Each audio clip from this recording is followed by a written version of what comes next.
एक आदमी के 4 बेटे थे।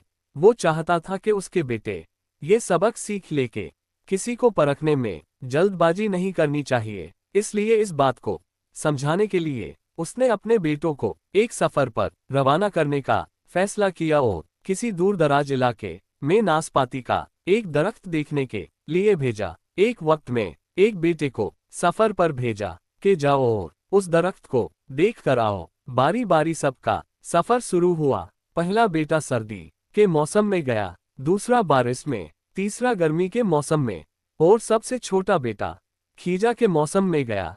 जब सब बेटे अपना अपना सफर खत्म करके वापस लौट आए तो उस आदमी ने अपने चारों बेटों को एक साथ बुलाया और सबसे उनके सफर की अलग अलग तफसील के बारे में पूछा। पहला बेटा जो सर्दी के मौसम में उस दरख्त को देखने के लिए गया था, उसने कहा कि वो दरख्त बहुत बदसूरत, झुका हुआ और टेढ़ा सा था। दूसरे बेटे ने कहा नहीं, वो दरख्त तो बहुत हरा भरा था, बड़े बड़े पत्तों से भरा हुआ था। तीसरे बेटे ने इन दोनों से इख्तिलाफ किया, वो दरख्त तो फूलों से भरा हुआ था और उसकी महक दूर तक आ रही थी और ये कि उससे हसीन मंजर इससे पहले उसने कभी नहीं देखा था।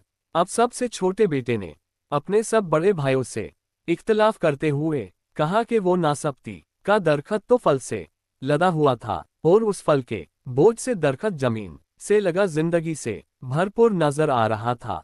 ये सब सुनने के बाद उस आदमी ने मुस्कुराकर अपने चारों बेटों की तरफ देखा और कहा, तुम चारों में से कोई भी गलत नहीं कह रहा है, सब अपनी अपनी जगह सही है। बेटे बाप का जवाब सुनकर बहुत हैरान हुए, ऐसा किस तरह पॉसिबल है। बाप ने अपनी बात जारी रखते हुए कहा कि इस कहानी से मिलने वाली सीख, तुम किसी भी दरख्त या फिर किसी शख्स को एक मौसम या एक हालत में देख कर कोई फैसला नहीं कर सकते। किसी भी इंसान को जानने के लिए थोड़ा वक्त लेना जरूरी होता है।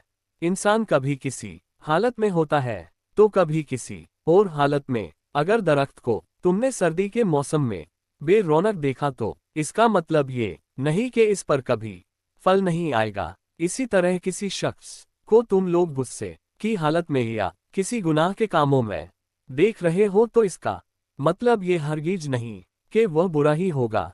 कभी भी जल्दबाजी में कोई फैसला ना करो जब तक अच्छी तरह किसी को जांच ना लो। किसी को समझाइए या परखा जा सकता है जब ये तमाम मौसम गुजर जाएंगे। अगर तुम सर्दी के मौसम में ही अंदाजा लगाकर नतीजे पर पहुंच जाओगे तो गर्मी की हरियाली, बाहर की खूबसूरती और भरपूर जिंदगी से खुशहाल होने से रह जाओगे। सिर्फ एक दुख परेशानी के लिए अपनी जिंदगी की बाकी खुशियों को